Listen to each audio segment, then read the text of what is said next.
là, pour le coup, j'ai planté énormément d'arbres fruitiers, de petits arbres fruitiers. On est presque sur de la syntropie, il manque juste beaucoup d'autres biomasses style consoude. Donc sur un des extrêmes côté ouest, il y a beaucoup de bugloss qui étaient déjà là naturellement, qui est très bien implanté. Et j'avais commencé à la bouturer, mais voilà, solo, je ne peux pas tout faire d'un coup. On est quand même sur une grosse parcelle, là, on doit être peut-être à 1200 mètres carrés peut-être. Et par contre, voilà, c'est blindé d'orties pour le coup, beaucoup de gaillis gratterons, et sans compter plein de cornouillers en amont. Donc ça c'est cool le cornouiller parce que ça pousse bien, ça se coupe facilement, ça se remet au sol, il n'y a pas de problème. Les lentes, à chaque fois que les gens qui connaissent un peu voient, ils disent « Ah, c'est l'enfer, t'as une plaie, c'est la peste noire ». Il ne faut pas oublier que ça reste quand même une plante pionnière, donc elle est là quelque part pour quelque chose. Par contre, ce qui est bien, c'est qu'elle pousse très droit, donc c'est très facile à broyer, donc c'est un super candidat pour faire du BRF. Et comme c'est très vigoureux, ça fait quand même des jolis pousses sur une année. Et là, je suis en train de faire des tests sur de la trogne. Donc, il y en a certains qui ont été coupés vraiment à plusieurs hauteurs différentes pour voir un peu comment ça se comporte. On est sur une zone que je laisse en naturel. Au fond, il y a une truffière où il y a déjà du brûlé. Il y a une vingtaine d'arbres truffiers. Et ça, c'est une zone à laquelle je ne touche pas parce que c'est très loin de la maison. C'est très en pente et ça viendra à terme. Et l'idée, ça va être peut-être de réfléchir à une manière de retenir les eaux pluviales. Donc en bossant un peu sur des buts style keyline design. Et moi j'ai une collectionnite un peu aiguë, donc j'aime bien tester plein de variétés. Ouais. Par exemple, je sais pas, des trucs qu'on n'a pas l'habitude de manger, des gombos. Et c'est improbable de se dire que ça pousse ici en fait sans aucun problème. Le but c'est vraiment d'avoir un maximum de goût, un maximum de couleurs, un maximum aussi de fruits au fil des mois.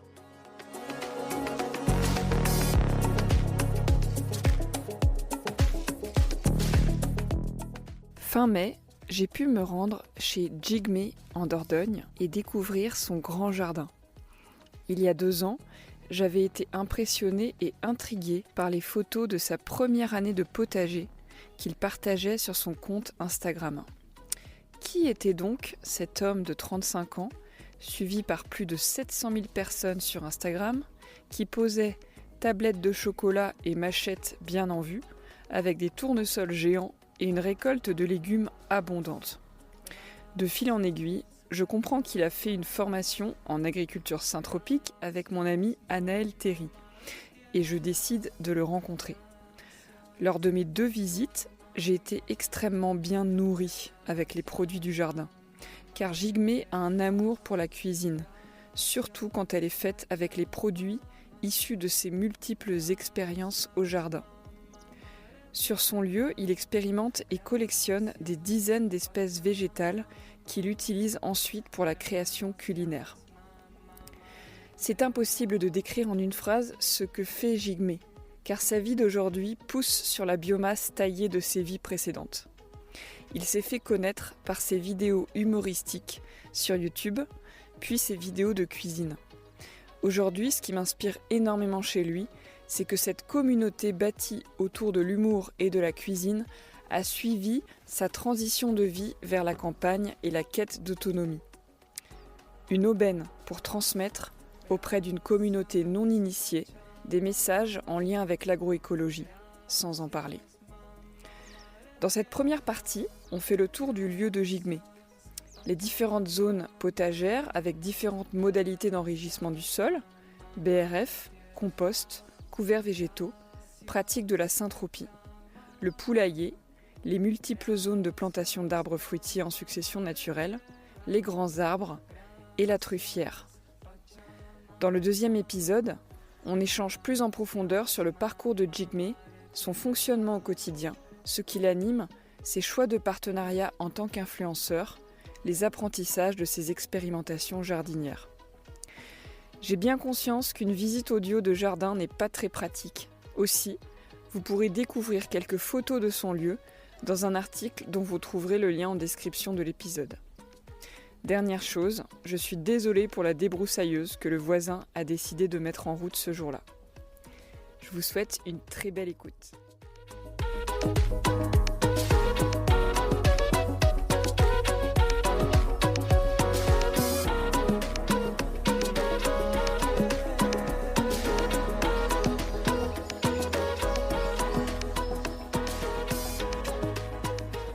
Alors, par où veux-tu commencer? Et ben, on va aller dans le potager anéen. On va faire, Yes. on va faire par ordre à peu près chronologique. Du coup, Paline, là, on est sur une partie prairie. Alors, on est sur un versant nord de colline. C'est pas la situation la plus idéale. Il y a la haie qui est derrière, qui mine de rien sur les conseils de Julian de Pépinière de la Krems, que je vais faire sauter tout en gardant des îlots juste pour les murs, pour faire circuler du coup je vais faire tomber la haie pour faire circuler l'air. Et du coup, en fait, ça c'est vraiment la partie potager année 1 qui s'arrête grosso modo au bac, là, au petit bac où il y a du millepertuis qui est hyper content. Et le petite palissade tressée. Donc là, c'était vraiment la première année où j'ai fait vraiment Saint-Tropez maraîchère façon Anaël, suite à sa formation, du coup, sur son premier an de formation. Et donc j'ai appliqué ce qui avait été appris sur le moment. Et la première année, elle était incroyable. Alors il y a eu quand même un labour, il faut quand même le préciser, parce que la terre, c'était compact à souhait, de vraiment, vraiment compact. Et je pense que ça avait été compacté avec le temps. Plus il y a eu des anesses, après c'était laissé en prairie juste pour les anesses. Mais avant, il y a très longtemps, je pense que ça a été travaillé vraiment de manière on ne peut plus conventionnelle. Donc là, c'était l'occasion de le faire un dernier coup et d'activer un petit peu après la vie du sol, après bien l'avoir détruite. Et là, en termes de qualité de sol, on va voir où est-ce qu'on peut aller plonger un petit peu la main sans trop déranger les coriandres. Mais normalement, si je creuse un peu, tu vois, par rapport à ce qu'on a vu tout à l'heure en termes de couleur déjà, ça n'a rien à voir. J'ai dérangé les petites fourmis jaunes là. Mais tu vois, il y a du ver de terre. Alors là, sur la zone que je t'ai prise, pas forcément énormément. Mais par contre, il y a des petites fourmis jaunes. Je ne sais pas si tu les as vues là, hop, elles se baladent. Ça, j'en ai plein partout. Plein de fourmis. On est sur un bon carré qui doit faire 120 mètres carrés. On est sur des petites planches qui doivent être de 50, 60 de largeur. Des planches vraiment rectilignes qui sont séparées au milieu de manière perpendiculaire par un autre petit chemin pour traverser. Tous les passages piétons sont totalement enherbés avec ce qu'on peut croiser. Donc il y a vraiment tout, il y a du pissenlit, de la marguerite, il y a du gaillet. Il y a un truc qui m'ennuie un peu plus, c'est de la potentie rampante, mais ça c'est venu avec du broyat. Celle-ci elle m'agace un peu parce qu'elle a tendance à vite étouffer des jeunes semis. Donc c'est un mal pour un bien parce que ça va être bien pour les tomates je pense. Parce que les tomates elles vont prendre de la hauteur. Il y a vraiment de tout, il faut imaginer que chaque planche, il s'y passe plein de trucs de manière à peu près aléatoire.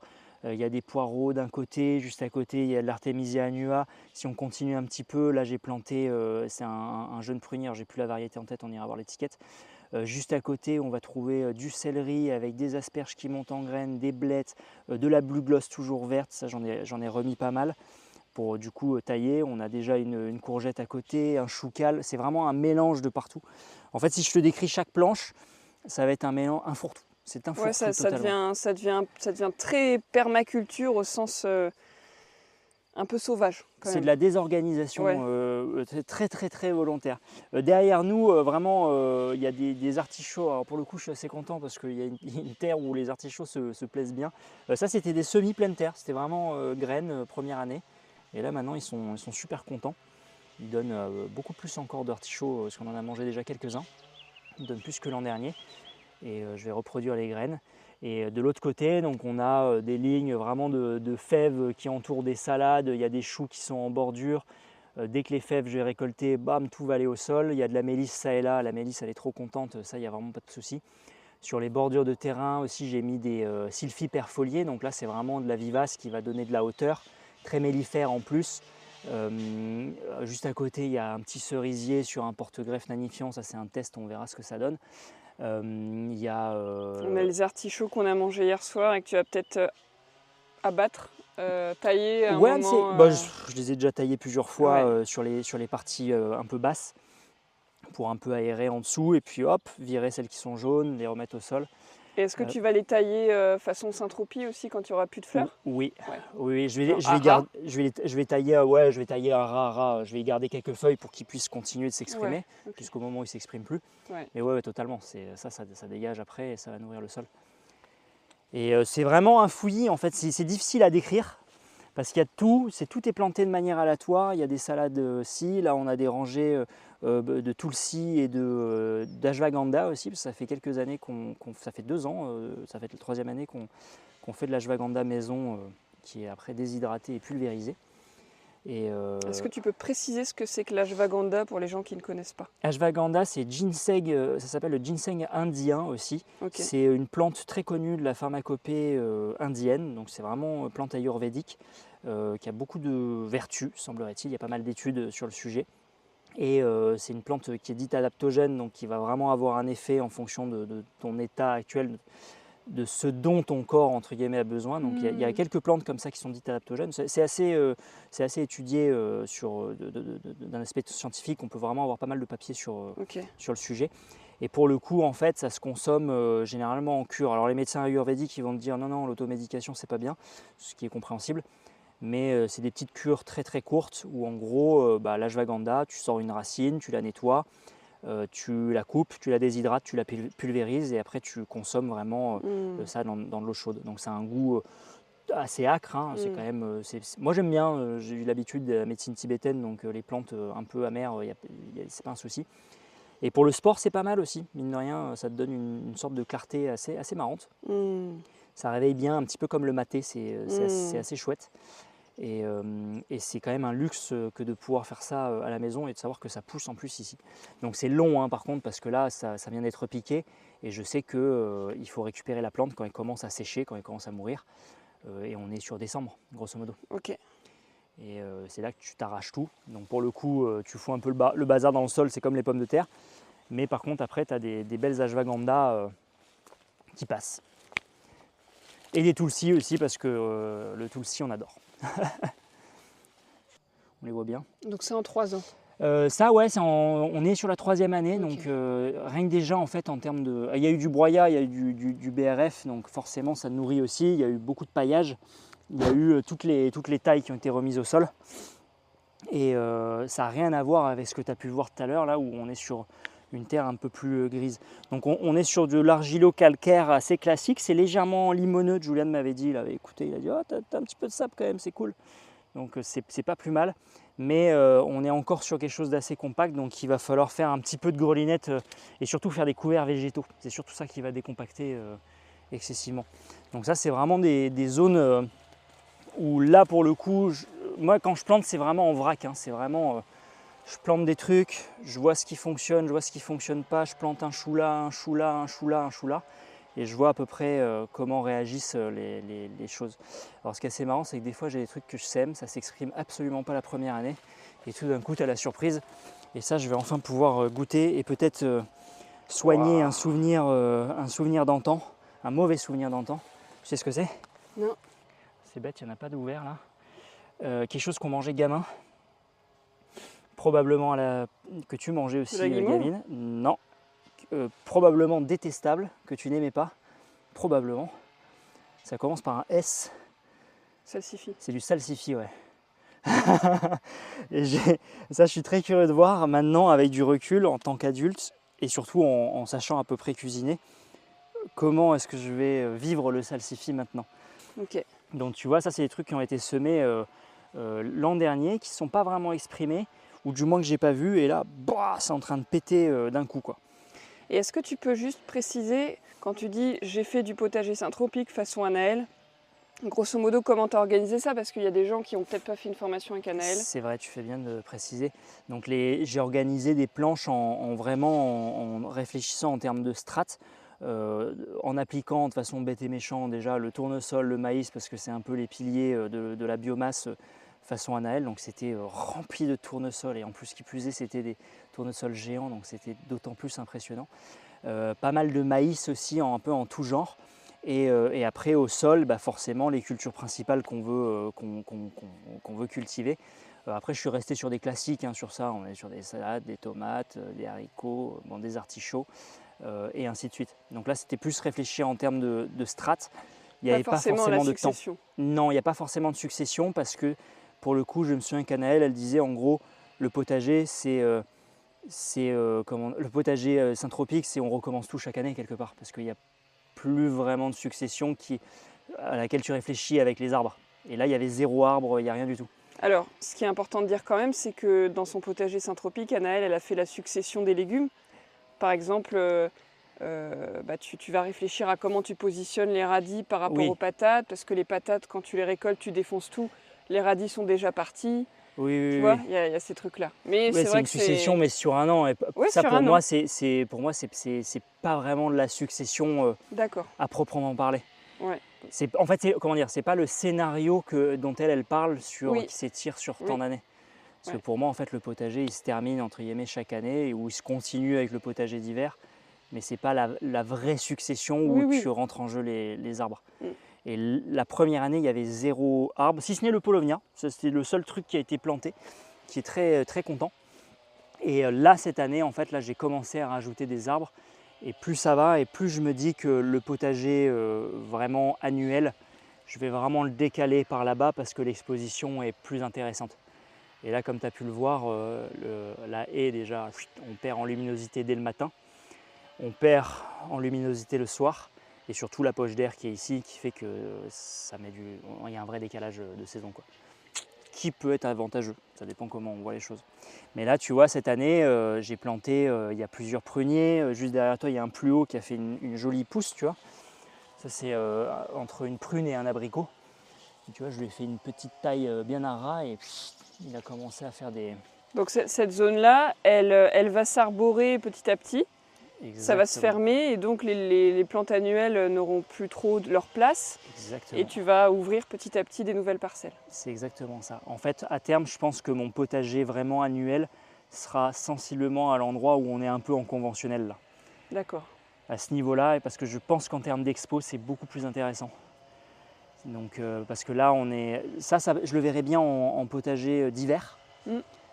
Parce que déjà, quand tu es en hiver, c'est quand même plus proche d'aller là que d'aller à l'autre bout là-bas. C'est quand même plus agréable. Et du coup, voilà, comme je te disais, je plante vraiment de manière aléatoire. Il y a plein de trucs à droite à gauche. Là, tu as des asperges qui sont en train de monter en fleurs. Du coup, elles sont en année 3 ou 4, je crois, si je ne dis pas de bêtises. C'est 4 parce que c'est des griffes de 2 ans. Et du coup, voilà, je plante vraiment plein de trucs à droite à gauche. Un peu en vrac, et je vois ce qui fonctionne, ce qui ne fonctionne pas, parce que ça dépend vraiment du terrain de chacun, quelque part. Il y a tellement de trucs qui rentrent en jeu. Et je suis content parce que la première année était incroyable, la deuxième année était cool, mais pas aussi incroyable. Et là, la troisième année a l'air plutôt bien partie, si ce n'est que il pleut, et que ça manque un petit peu de soleil. Et ouais. Donc ça met du temps. Ce que j'expérimente actuellement, alors tant bien que mal parce que je voulais faire beaucoup de tournesol, beaucoup de maïs, et sauf que tout s'est fait défoncer avec les pluies et nos amis les gastéropodes. Donc là je suis obligé de ressemer. Il y a quelques zones où ça a pris, c'est pas mal.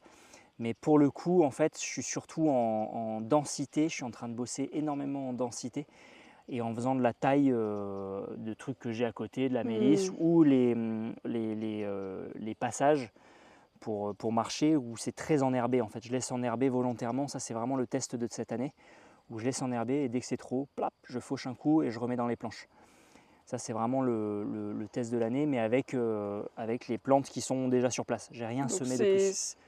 C'est un mix de semi-syntropie avec du ressemis un peu sauvage et d'autres trucs, quoi. Parce que tu crées de la perturbation et en même temps, tu n'as pas forcément réfléchi à une succession, à des strates ou quoi. Non, alors les strates, j'ai réfléchi avec les tournesols et les maïs, mais qui se sont fait décapiter. Donc disons que... faut rappeler que c'est une année particulièrement humide. On est en 2024, tout est en retard, on a eu beaucoup d'eau.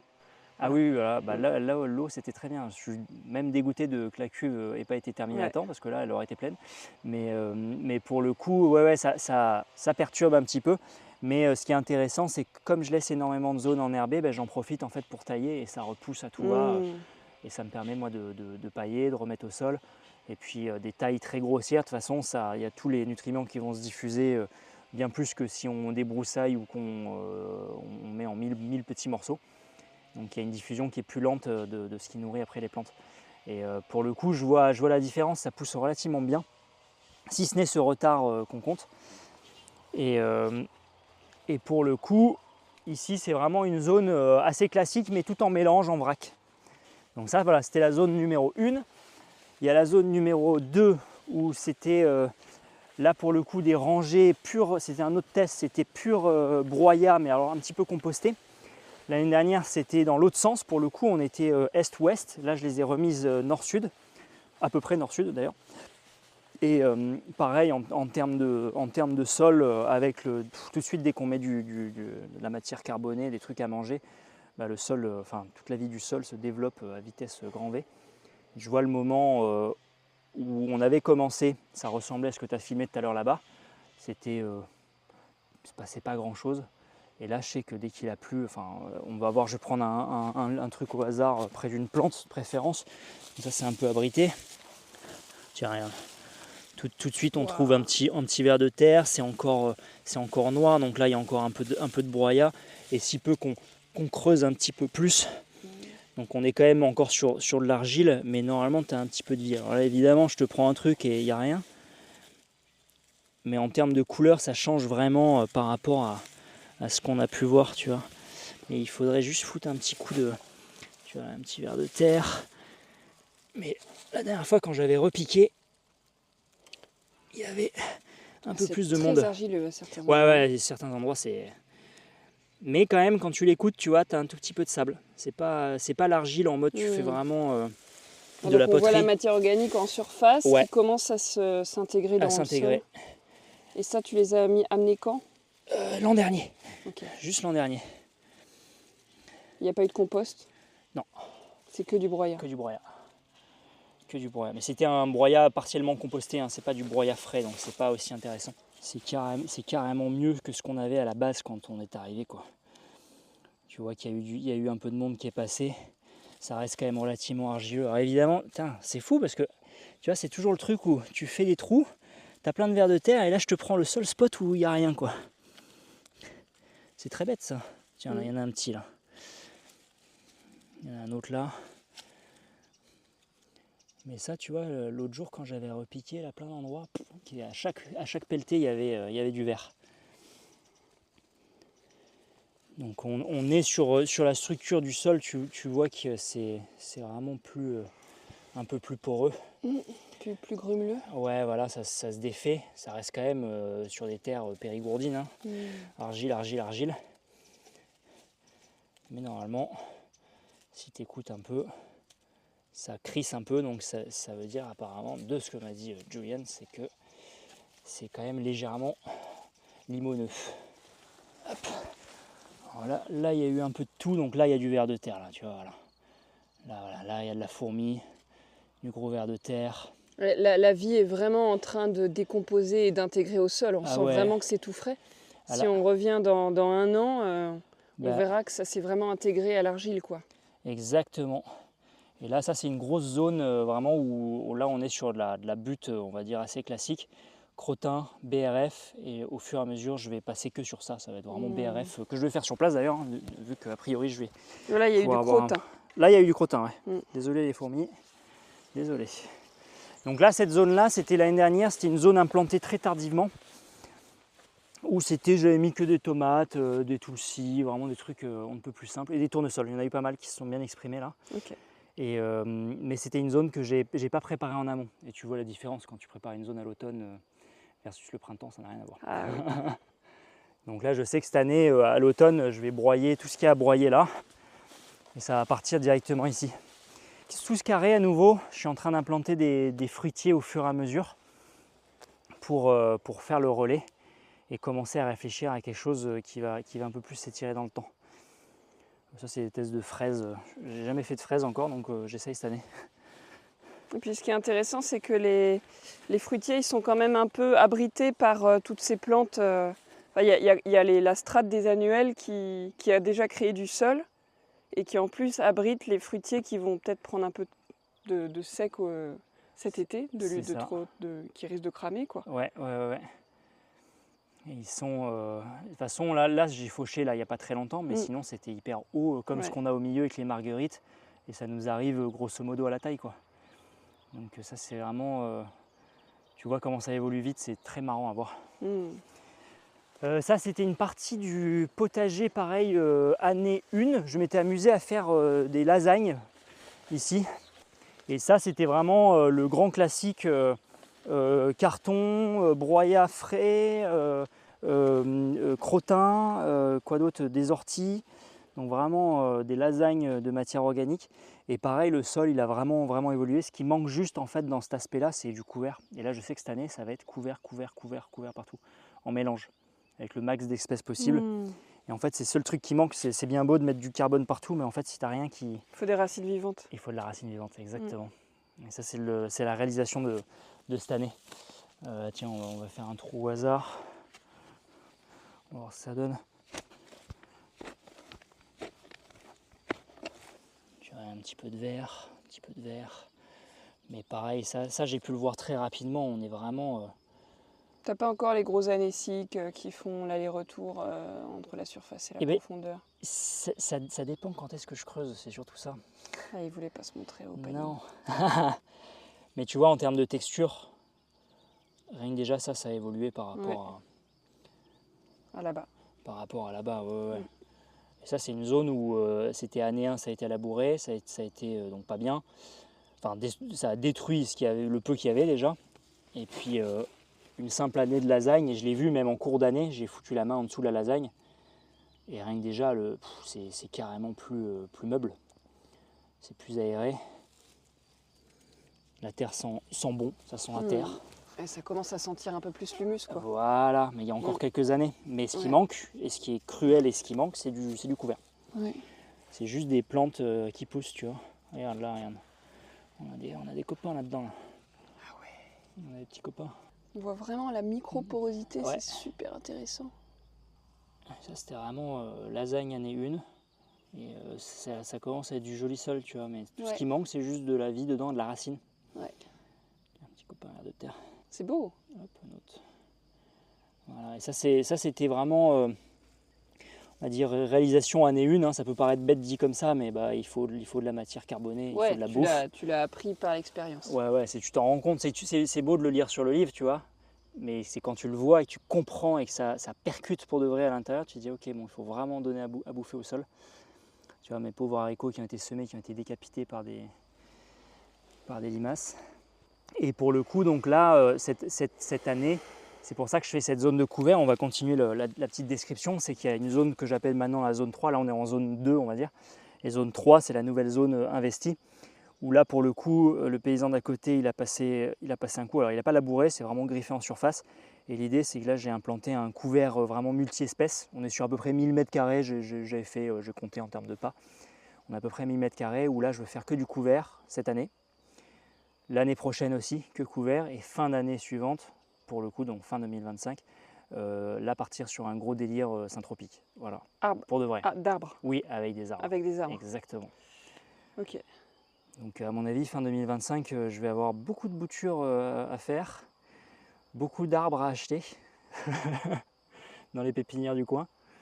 C'est Mathieu Pasquereau et Julian Blight qui vont être contents.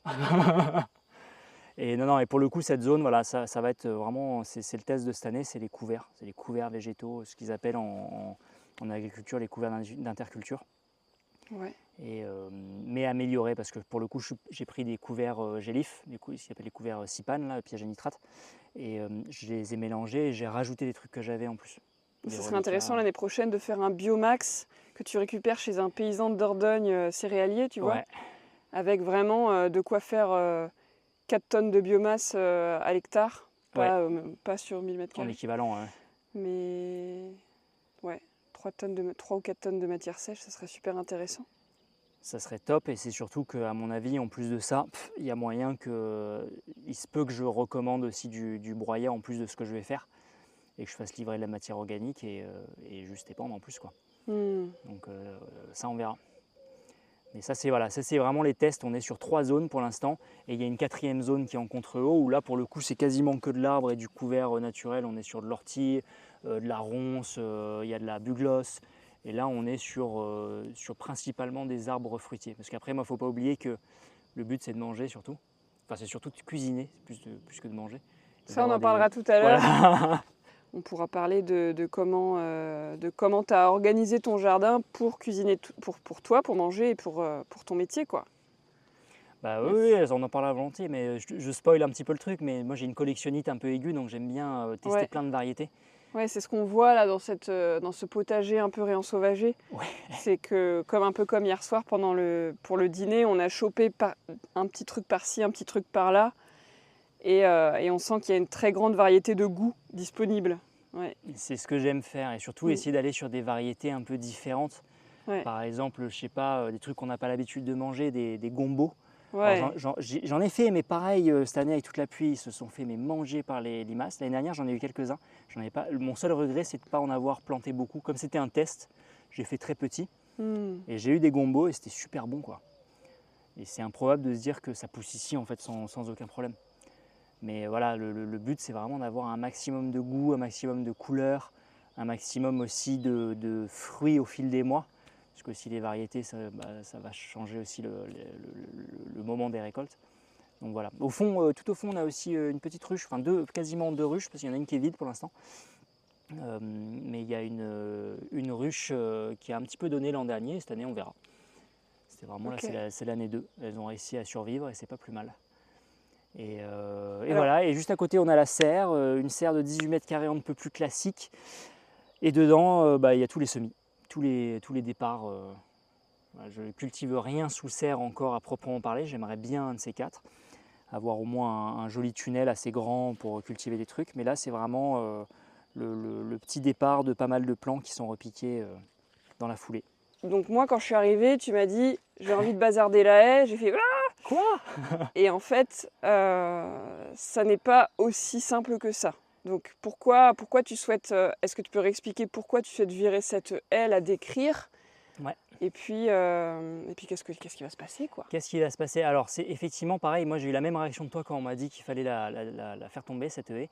On est vraiment sur une haie. Alors c'est marrant parce que quand j'interroge les voisins, ils me disent « Oh mais ça, il n'y avait pas avant ». On peut retourner là où il y avait les petits tétards, là, peut-être. Si tu veux, ouais, si tu veux, allons-y. Allons faire un saut. Pour la petite histoire, en fait, c'est un premier pote qui est passé, donc qui fait des vidéos sur Instagram, Zeno Nature, là, qui est mycologue, et qui est passé et il m'a dit au feeling, il faudrait que tu fasses des ouvertures dans la haie pour laisser circuler l'air. Parce que je lui avais dit, ouais, moi j'ai quand même un décalage de saison. Je vois mes bleuets, ils fleurissent 3 semaines après ceux de ma mère, voire 4 semaines, c'est quand même énorme. Et il m'a dit, t'as peut-être une poche de froid, un truc comme ça. Donc lui a été assez intuitif sur le coup. Il a dit, il faut que tu fasses des ouvertures dans ta haie pour faire circuler l'air parce que tu es en bas de pente. Et après, j'ai un autre pote qui est venu, donc Julian Blight de la pépinière de la Krems, et qui a dit, ah ouais, mec, moi je serais toi, je ferais tout tomber parce que tu es en bas de vallée, tu es en bas de colline, tu as l'air froid qui se cumule, et comme la haie est super épaisse, et ben en fait, ça fait une méga poche d'air froid, et du coup, ça favorise les belles gelées dans cette zone-là. Donc c'est pas forcément le plus idéal. Il dit ça peut être un avantage, mais là en l'occurrence tu gagnerais beaucoup en termes de circulation d'air et d'ensoleillement surtout, parce qu'en fait une haie en aval, c'est pas forcément bon en aval d'une pente, parce que ça va retenir de l'air froid en l'occurrence. Une haie en amont, c'est très très bien. En aval d'une pente qui monte. Voilà. Voilà. Donc là, on est près de la haie, il y a la maison devant nous, Ouais. et ça monte. Et il y a le potager qui est sur cette zone qui monte vers la maison. Voilà, on est dans la zone plus basse de la parcelle. Voilà. Et dans cette zone plus basse, effectivement, c'est retenu par une haie qui, à certains endroits, il y a quand même 8 mètres de largeur, où on est sur de la ronce, du prunelier, très très dense, il y a vraiment de tout. Très Donc, jeune. Et très jeune, c'est pas très très haut. Hein. Il n'y a pas des gros arbres têtards qui abritent des grosses chouettes que tu vas Non, abattre. Non, il n'y a que dalle. Il y a peut-être quelques nids, mais tu vas l'abattre à l'automne. Et... C'est ça. Moi, j'avais ouvert juste avant le printemps. Et après, j'ai arrêté parce qu'il y avait trop de trucs à faire. Et de toute façon, c'est pas le bon moment.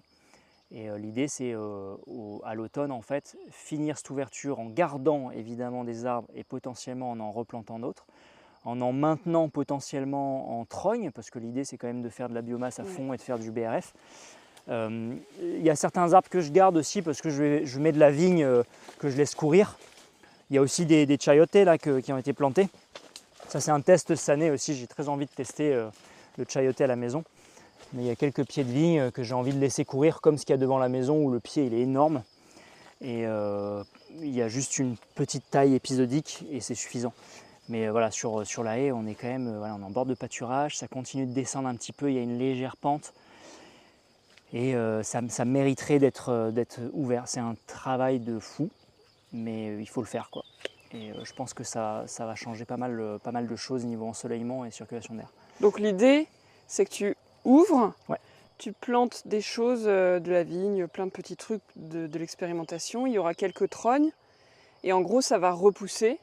Et à chaque fois, tu réabattras pour faire de la biomasse. Exactement. Ok. La trogne, c'est vraiment du Mais toujours en BRF. laissant circuler. En laissant circuler, exactement. C'est juste là, en fait, j'ai envie de dire, c'est comme si j'avais les cheveux qui touchent les talons. Et il faut faire une coupe d'entretien, on va dire. Il faut un petit peu couper. Et c'est surtout que, comme tu as pu voir tout à l'heure, là, c'est vraiment épais. Il n'y a rien qui circule, quoi. Ouais. Donc, il y a une partie de la haie que je vais garder sur la partie ouest. Il y a une autre partie ouest où il faut ouvrir parce qu'on perd beaucoup en ensoleillement sur la fin de journée. Donc, il y a des micro-ajustements à faire. Et de toute façon, il n'y a pas de secret, avant que la vraie biodiversité revienne, il faut que le sol soit très vivant pour qu'il y ait à manger. Parce que c'est bien beau un habitat, mais s'il n'y a pas à manger, c'est pas suffisant. Donc le gros travail, en fait, c'est surtout sur le sol. Ok. Mais de toute façon, je le vois, hein, là, j'observe de plus en plus de lézards verts, les piafs, il y en a de plus en plus aussi. Ça bouge dans le bon sens, on va dire qu'il y a un truc qui est en train de s'amorcer légèrement. Et donc voilà, c'est un travail titanesque, mais quand ça va être ouvert, ça va être sympa. La terre, je pense, est pas mal. J'ai creusé vite fait, c'est assez structuré. Ça Les arbres ont travaillé et les ronces. Ça manque juste un peu de diversité à part ces petits pruniers là. Mais une fois qu'il y aura d'autres trucs, je pense que ça va être assez intéressant comme zone. Et les pruniers ont préparé le sol. Oui, parce que autant dire qu'ils sont invasifs. C'est marrant parce que le gars d'à côté il dit ah, ça c'est une saloperie ça. Une saloperie qui régénère le sol. Grave. Et puis on peut voir, hein, comme je sais pas si tu as filmé, ça je t'ai pas vu, mais ça c'est une coupe de cette année, hein, c'était juste avant le printemps. C'était un arbre qui montait jusque là. Regarde tout ce qu'il me refait, quoi. Donc moi je suis content parce que ça va retourner au sol. Et j'ai coupé ça comme un sauvage, hein. Sans réellement réfléchir, parce que normalement une trogne, tu essaies de faire en sorte que ce soit à peu près à cette hauteur. Là c'est une trogne, une petite trogne idéale pour des brebis par exemple. Voilà, fourrager, c'est ça.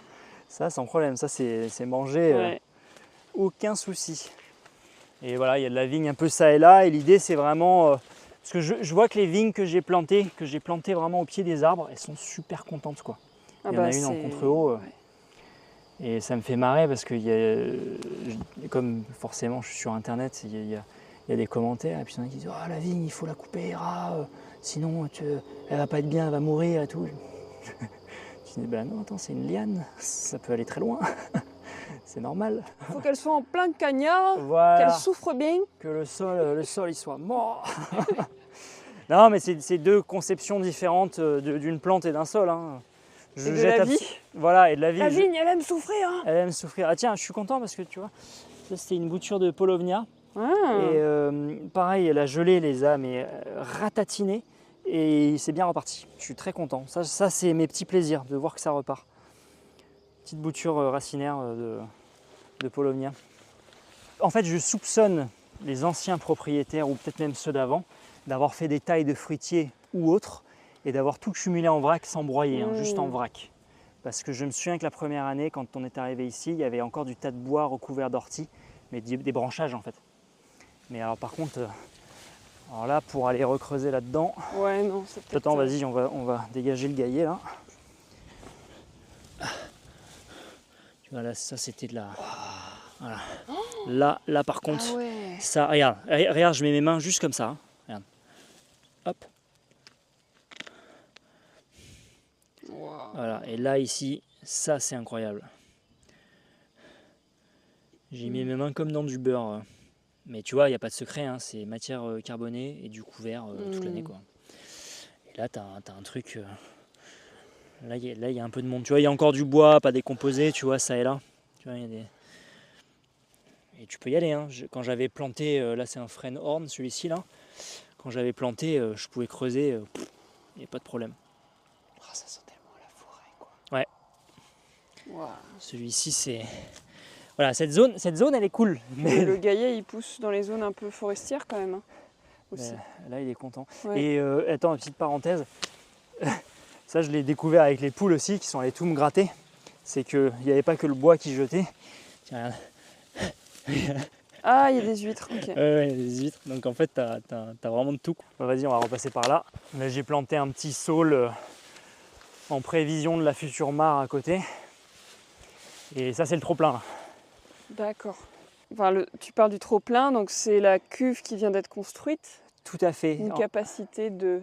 40 à peu près. J'ai pas mesuré parce que c'était de l'à peu près visuel et maintenant que le maçon a terminé. En gros, pour recontextualiser, c'était vraiment une citerne à ciel ouvert. À mon avis, pas loin d'être aussi vieille que la grange, peut-être un peu après, on va dire. C'était pour le bétail au feeling, et récupérer des eaux pluviales. Et elle n'a pas été entretenue. Des anciens propriétaires y ont laissé des gravats à l'intérieur. Juste au-dessus, tu as un tilleul. Donc imagine des années de tilleul qui tombent dans la cuve, donc de la belle vase.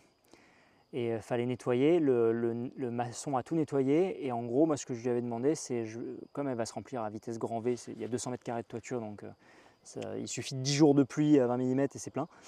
Et grosso modo, le trop-plein va se déverser un peu en contrebas. Et l'idée c'est de faire dans un second temps là, une grosse mare. Ouais. Et peut-être, possiblement, une succession de mares en épousant un peu la pente. Et c'est ce qui manque un peu ici, il y a un point d'eau. Juste à côté, un peu en contrebas, à 500 mètres, il y a une source, on a droit de puisage dessus. Mais il faut quand même, il y a 400-500 mètres de tuyauterie. Mais ce qui manque un peu ici, voilà, c'est juste des points d'eau centraux. Et je pense que ça va être très joli. Bon, à terme, ça c'est vraiment petit délire de la maison, mais j'aimerais bien avoir une piscine naturelle aussi. Ça serait cool. Parce que vous avez un projet de chambre d'hôte, table d'hôte, pardon. Table d'hôte, ouais, Table chambre d'hôte, trop de boulot, mais table d'hôte, ouais. Ouais. Table d'hôte, ça c'est un peu mon dada, j'aimerais bien pour rigoler de temps en temps ouvrir une table quelques fois dans l'année, et 12 personnes grand maximum, et faire des trucs vraiment qui ont été produits sur place. Pourquoi pas des cours de cuisine aussi, ça peut être fun. Et bon, du coup, la cuve, elle est vraiment sous le tilleul, un énorme tilleul qui est bien plus vieux que toi et moi réunis, fois je sais pas combien même. Et du coup, ça va faire office de terrasse aussi et de cuisine d'été, donc ça va être très chouette. Donc là, c'est un chantier pas possible, comme tu peux le voir, parce que le maçon est passé il n'y a pas très longtemps, ouais. Il a pelleté, il a machin, il y a de la caillasse partout. Donc là, l'idée, ça va être à terme de réorganiser un petit peu et surtout de revégétaliser proprement, quoi. D'avoir beaucoup de choses qui poussent. Parce que là, c'est trop minéral à mon goût. Et donc, on voit qu'il y a énormément d'orties, ouais.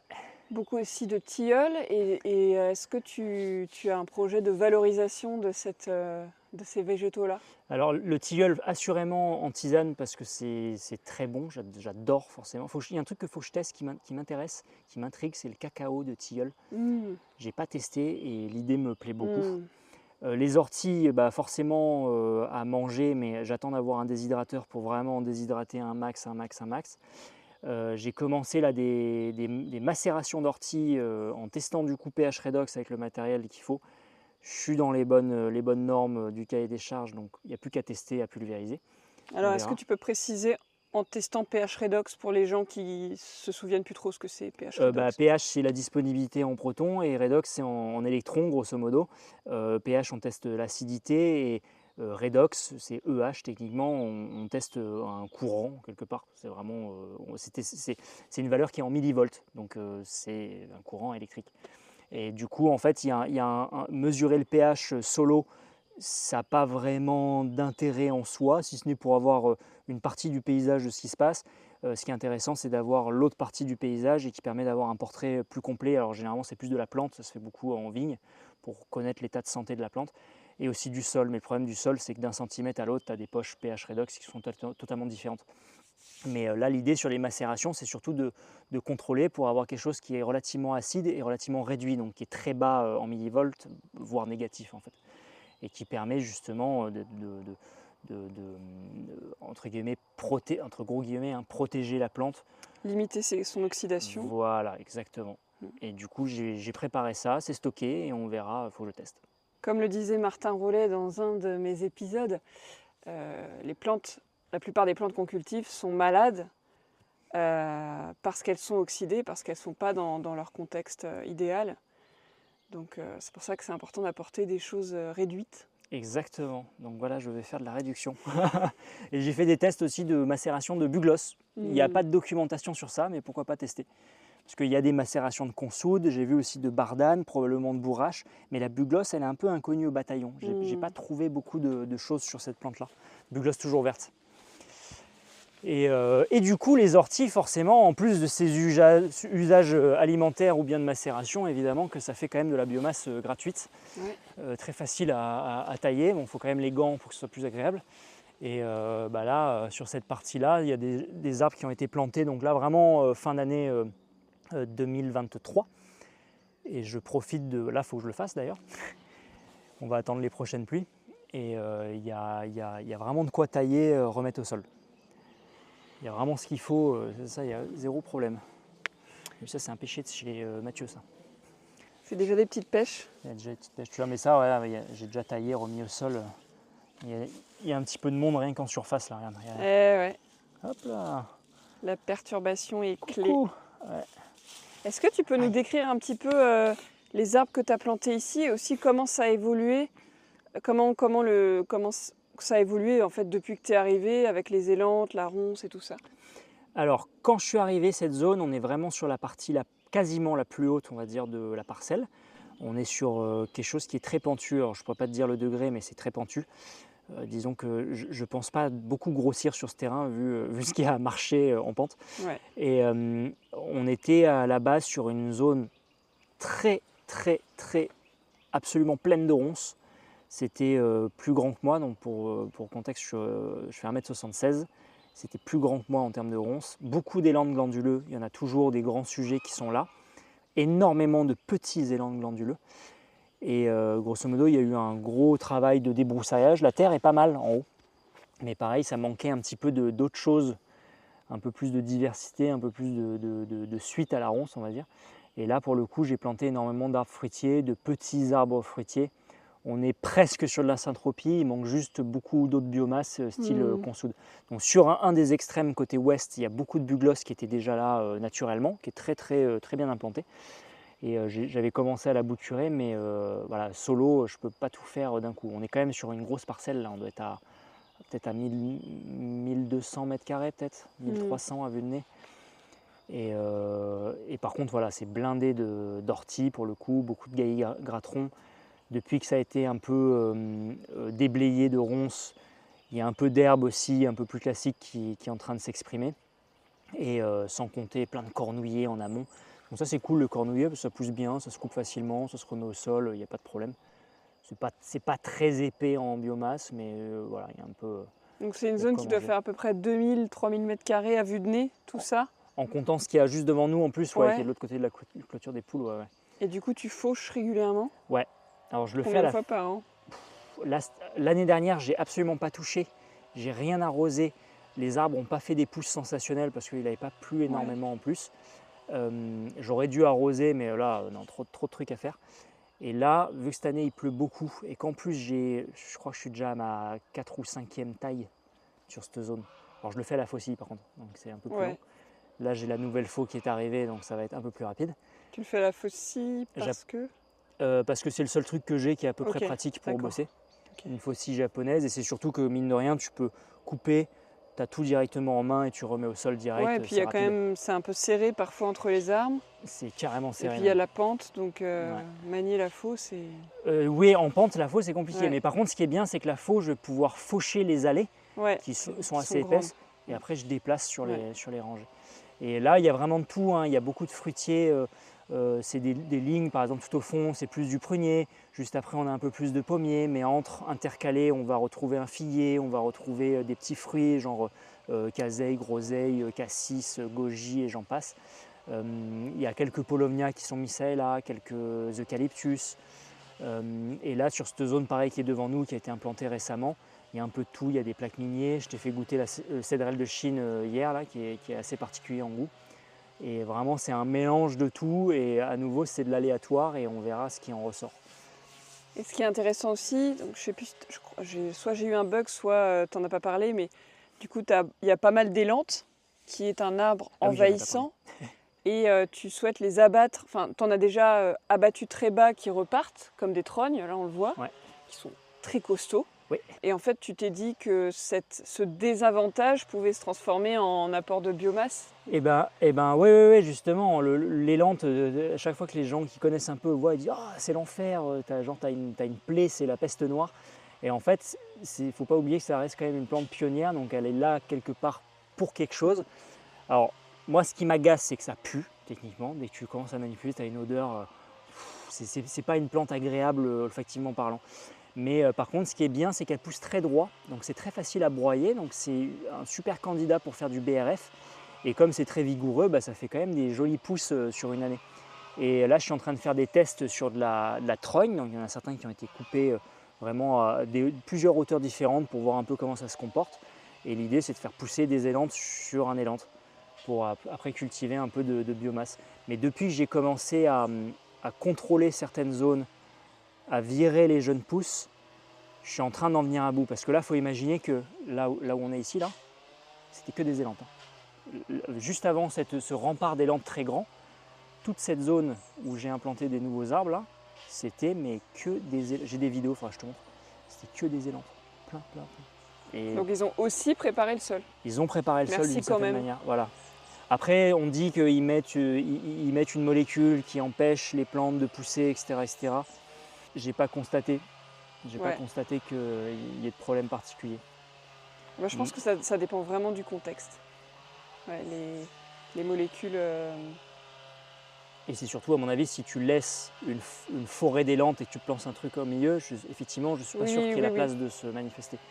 Oui, ils sont plus trop vivants, donc du coup, ils sont plus vivants du tout sur cette zone, il n'y en a plus. Donc ils agissent moins. Il y a quelques pousses, hein. Regarde, tu vois, ça c'en est un.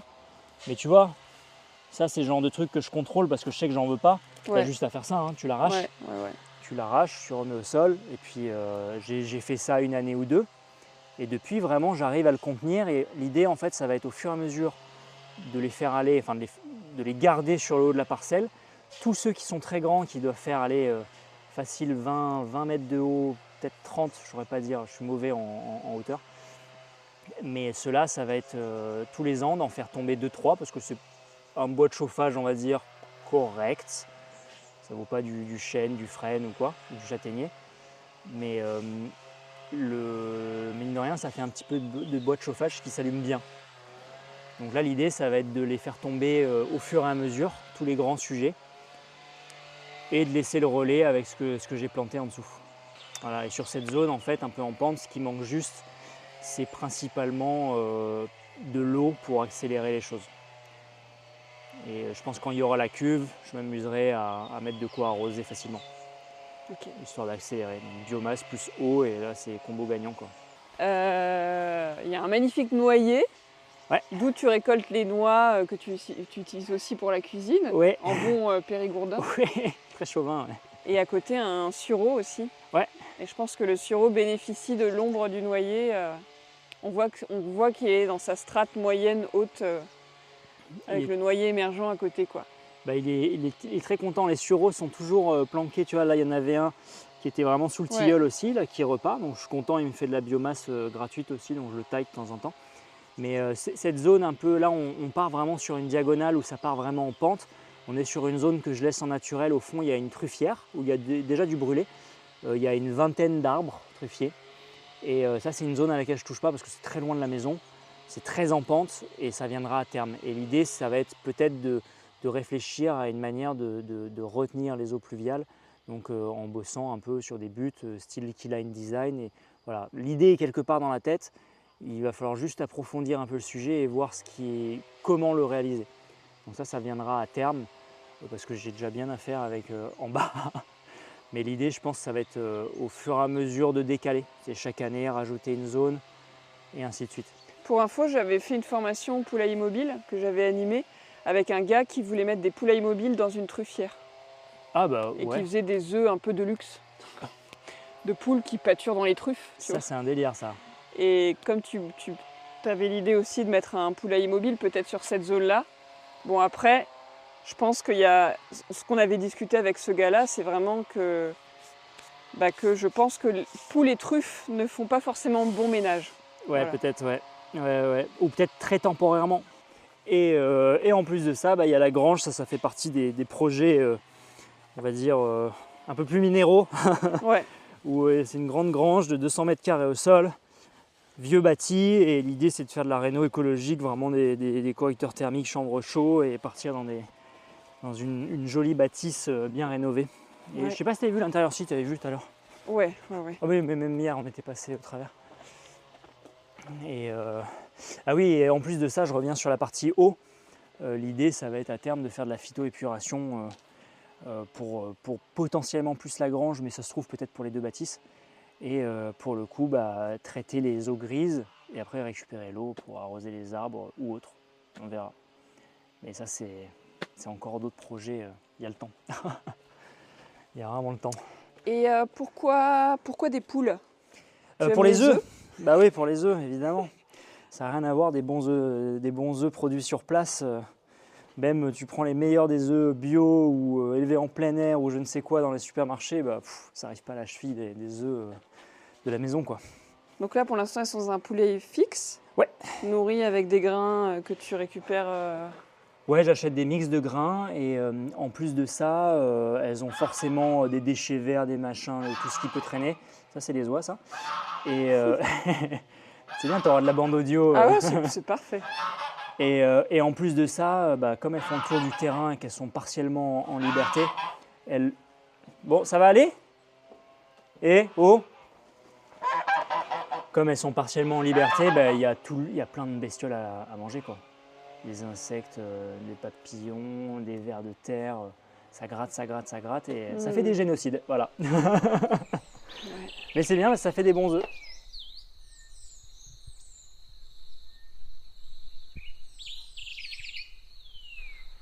Alors, comment vous sentez-vous après avoir écouté cet épisode ? Je vous invite à prendre juste un petit moment pour ressentir ce qui se passe à l'intérieur de vous. Si vous souhaitez m'encourager à continuer et développer mon travail, vous pouvez me soutenir sur mon Tipeee Agroécologie Voyageuse. Une autre manière de me soutenir est de mettre 5 étoiles sur votre plateforme d'écoute et laisser un petit commentaire. Vous pouvez aussi partager cet épisode à 3 personnes qui pourraient être intéressées par ce sujet et suivre le podcast Agroécologie Voyageuse sur Instagram.